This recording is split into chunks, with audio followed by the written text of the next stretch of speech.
Imagínate caminar por las calles polvorientas de Nazaret hace 2000 años. El sol está bajando y ves a una familia subiendo por una escalera externa pegada al muro de su casa. La madre lleva una lámpara de aceite, los niños cargan esteras trenzadas y todos se dirigen al techo. Sí, escuchaste bien. En el tiempo de Jesús, el techo era el segundo piso de la casa. Allí se dormía en verano, se trabajaba con buena luz, se oraba bajo las estrellas y se vivían los momentos más íntimos de la familia. Jesús creció en casas como esta, y lo que parece un simple detalle arquitectónico es en realidad una llave espiritual. Pero aquí viene lo que te va a cambiar todo lo que creías saber sobre los evangelios. Cada detalle de estas casas, desde el suelo de tierra apisonada hasta las lámparas que ardían toda la noche, fue diseñado por Dios para enseñarnos lecciones eternas que Jesús usaría en sus parábolas y que harían posibles algunos de los milagros más impresionantes de la historia. ¿Por qué 4 amigos pudieron romper un techo tan fácilmente en Marcos, capítulo 2? ¿Por qué Pedro estaba orando precisamente en una azotea cuando recibió la visión que cambió el destino de los gentiles? ¿Por qué Jesús habló de cimientos de roca versus arena, de lámparas encendidas y de tesoros guardados en la casa? La respuesta va a revolucionar tu forma de leer los evangelios para siempre. Si eres de esas personas que aman descubrir los secretos ocultos detrás de las enseñanzas de Jesús, dale like y suscríbete, porque lo que exploraremos hoy es solo una muestra de los tesoros que revelamos aquí cada semana. Lo que estás a punto de descubrir del suelo de una casa bíblica te va a sorprender. No era solo piso. Era tierra apisonada, mezclada con cal y paja, creando una superficie tan resistente que duraba décadas enteras. Pero aquí viene lo fascinante. La casa tenía 2 niveles de vida, aunque pareciera de uno solo. En la parte baja dormían los animales, burros, cabras, algunas ovejas. ¿Te parece sucio? Todo lo contrario, era el sistema de calefacción más inteligente jamás creado. El calor corporal de los animales subía durante las noches frías de invierno, templando toda la casa. Y durante el día, cuando los animales salían a pastar, ese espacio se convertía en área de trabajo protegida. Arriba, en el nivel principal, vivía la familia en una sola estancia. No había habitaciones separadas, no había pasillos, no había puertas internas.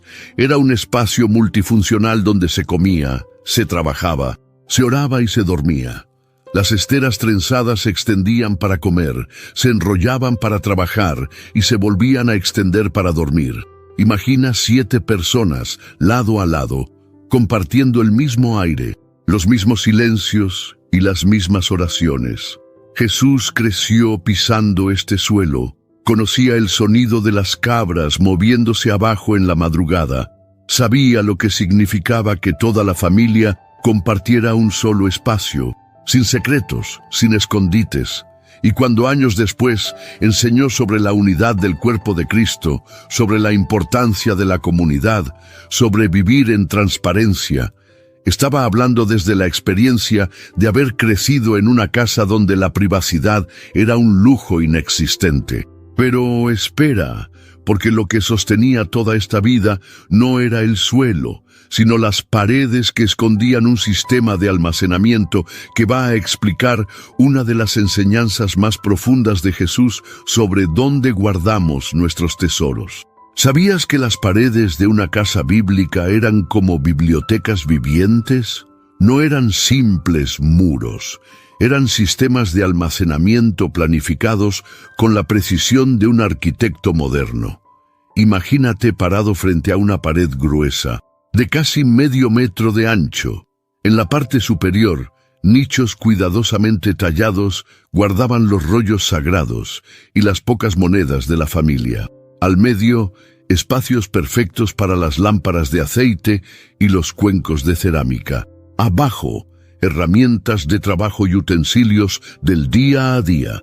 Ganchos de piedra sobresalían estratégicamente para colgar ropa, redes de pescar y los mantos que se usaban como cobijas durante la noche. Estas paredes gruesas también servían como masa térmica. Guardaban el frescor durante los días calurosos y conservaban el calor durante las noches frías. Imagina a José guardando sus herramientas de carpintero en el nivel más bajo. María colocando con cuidado el rollo sagrado en el nicho más alto. Y el niño Jesús observando cada decisión, aprendiendo sin saberlo una lección que cambiaría el mundo. Pero aquí viene lo que me da escalofríos. Esto va más profundo de lo que imaginas. Cuando Jesús dijo en Mateo, capítulo 6, versículos 19 al 21, «No os hagáis tesoros en la tierra, donde la polilla y el orín corrompen, porque donde esté vuestro tesoro, allí estará también vuestro corazón». No estaba hablando en abstracto, estaba parado, posiblemente, frente a una de estas paredes llenas de nichos. Podía señalar exactamente dónde cada familia guardaba lo que más valoraba. Y estaba preguntando algo devastadoramente personal. ¿En cuál nicho de tu corazón guardas lo que realmente amas? Y ahora viene el giro que va a cambiarlo todo. Esas mismas paredes sostenían un techo que no era solo refugio. Era el lugar donde sucedían los milagros más extraordinarios y las visiones más poderosas de toda la Biblia. ¿Sabías que el techo de una casa bíblica era en realidad un segundo piso? No era solo techo, era literalmente el lugar más versátil e importante de toda la vivienda. Imagínate esta construcción genial. Vigas de madera extendidas de pared a pared, luego un entramado de ramas y juncos y finalmente una capa gruesa de barro mezclado con cal. Todo esto creaba una superficie plana, sólida, completamente transitable. Era como tener un apartamento arriba de tu casa. En verano, cuando el calor hacía insoportable dormir adentro, toda la familia subía con sus esteras a pasar la noche bajo las estrellas. Durante el día, la azotea se convertía en área de trabajo con la mejor luz natural. Allí se secaban los frutos, se tendía la ropa, se molía el grano. Y cuando llegaban las celebraciones, las familias vecinas saltaban literalmente de techo en techo para visitarse. Y aquí está lo increíble. Ahora entiendes por qué en Marcos capítulo 2, versículos 1 al 4, 4 amigos pudieron subir fácilmente a la azotea llevando a su amigo paralítico. ¿Por qué fue tan simple remover el barro y las ramas para hacer un hueco? No era un techo de concreto moderno. Era tierra que se podía excavar y volver a reparar el mismo día. Pero aquí viene lo que me eriza la piel. Cuando Pedro subió a orar a la azotea en Hechos capítulo 10, versículos 9 al 16, no eligió ese lugar por casualidad. La azotea era el lugar más cercano al cielo, el punto de conexión entre lo terrenal y lo celestial. Y precisamente allí, entre la tierra y las estrellas, Pedro recibió una visión que cambiaría para siempre el destino de la fe cristiana. Pero espera, porque lo que viene ahora te va a hacer entender por qué Jesús eligió la construcción sobre roca como la metáfora perfecta para hablar de fundamentos espirituales que no se tambalean jamás. ¿Te has preguntado alguna vez por qué Jesús eligió precisamente la construcción de una casa para hablar del fundamento de la fe? No fue casualidad. Él había visto con sus propios ojos lo que pasaba cuando alguien construía mal. En las colinas de Galilea, especialmente cerca del mar, había dos tipos de terreno: la roca sólida y la arena que parecía firme, pero se movía con las lluvias. Un constructor sabio excavaba hasta encontrar piedra firme, aunque eso significara semanas de trabajo extra. Un constructor necio se conformaba con lo que parecía suficiente en la superficie. Jesús conocía esa diferencia. Había visto casas enteras agrietarse, ladearse y colapsar después de la primera tormenta fuerte. Había visto familias perder todo porque alguien decidió ahorrar tiempo en los cimientos. cuando dijo en Mateo capítulo 7, versículos 24 al 27, «Cualquiera que me oye estas palabras y las hace, le compararé a un hombre prudente que edificó su casa sobre la roca». No estaba usando una metáfora bonita. Estaba hablando de supervivencia real. Imagínate la escena. Las lluvias torrenciales del invierno en Palestina, los vientos huracanados bajando de las montañas, los arroyos secos convirtiéndose en ríos furiosos. La casa sobre arena se tambalea, se agrieta, se derrumba con un estruendo que se escucha a kilómetros. Pero la casa sobre roca permanece inmóvil, protegiendo a quienes confiaron en el fundamento correcto. Jesús estaba diciendo algo revolucionario. Tu vida espiritual se construye exactamente igual.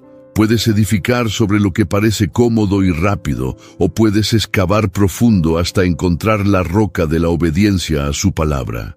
Y ahora, prepárate para descubrir cómo la luz de una simple lámpara de aceite encierra uno de los secretos más poderosos sobre estar preparado para su venida. ¿Puedes imaginarte una noche en Galilea hace 2000 años? La oscuridad era absoluta. No había electricidad, no había farolas en las calles, no había luz más allá de las estrellas y una pequeña llama dorada bailando dentro de una lámpara de aceite. Estas lámparas no eran lujo, eran supervivencia. Una familia mantenía al menos una lámpara encendida toda la noche. Era su seguridad, su orientación, su manera de ahuyentar tanto a los animales salvajes como a los ladrones. Pero mantener esa llama viva requería algo crucial: reservas de aceite. El aceite de oliva era costoso. Cada gota representaba trabajo, planificación, sacrificio. Las familias prudentes siempre tenían vasijas extra llenas de aceite. Las familias imprudentes vivían al día, confiando en que siempre habría tiempo para conseguir más. Y aquí es donde la historia cobra vida. Imagínate a Jesús sentado en una casa como esta, viendo las lámparas parpadear, observando a las mujeres llenar cuidadosamente sus reservas de aceite. En esa escena cotidiana, Él vio una lección eterna. Mateo capítulo 25, versículos 1 al 13, nos cuenta la parábola de las 10 vírgenes. 5 prudentes llevaron aceite extra para sus lámparas. 5 insensatas no lo hicieron. Cuando llegó el novio y sus lámparas se apagaron por falta de aceite, ya era demasiado tarde. ¿Sabes qué representa ese aceite extra? Tu preparación espiritual diaria. Tu tiempo de oración cuando no sientes ganas. Tu lectura bíblica cuando estás cansado. Tu obediencia cuando nadie te ve. Es la reserva que mantiene encendida la llama de tu fe cuando llegan las tormentas. Jesús creció viendo esta realidad cada noche. La diferencia entre estar preparado y vivir de improvisaciones puede ser la diferencia entre luz y oscuridad total. Pero lo que viene ahora te va a partir el corazón.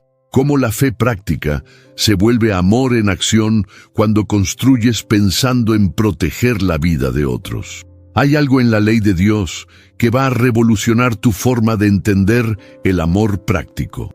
Deuteronomio capítulo 22 versículo 8 dice algo que parece extraño a primera vista.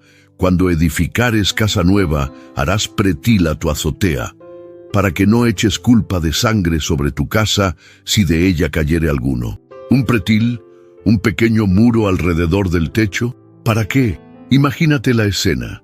Familias enteras vivían, trabajaban y dormían en esas azoteas. Niños corriendo de un lado a otro. Ancianos caminando en la penumbra. Visitantes que no conocían bien el espacio. Sin un borde protector, una caída desde la azotea significaba muerte segura. Dios no estaba pidiendo un detalle arquitectónico bonito. Estaba ordenando amor en acción. Construye pensando en la vida del otro.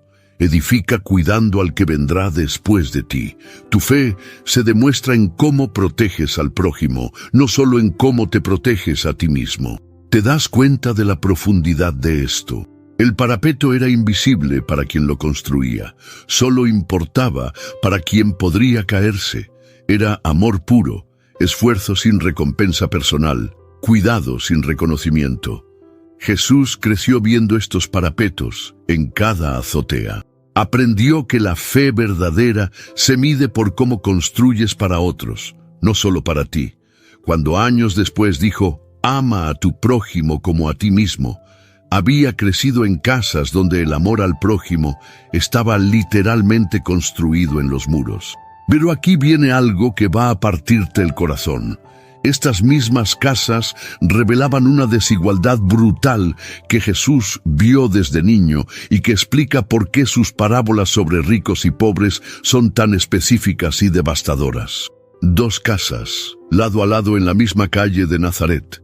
Por fuera parecen iguales, misma estructura, misma altura, mismas piedras, pero por dentro, destinos completamente diferentes. En la casa del rico, mortero de cal de la mejor calidad que resiste décadas sin agrietarse, vigas de cedro que no se pudren con la humedad, jarros gruesos de cerámica fina que conservan perfectamente el aceite y el agua, reservas de grano para años enteros almacenadas en ánforas selladas que protegen de ratones y polilla. En la casa del pobre, mezcla barata que se agrieta con las primeras lluvias, dejando entrar humedad y frío. Vigas de madera común que se pudren y se llenan de termitas. Jarros delgados que se rompen fácilmente, derramando las pocas provisiones que la familia logra conseguir. Y cuando llega una mala cosecha, hambre real. La desigualdad no empezaba en el mercado o en el templo, empezaba literalmente en los cimientos, en las paredes, en el techo que te protegía o te traicionaba cada noche.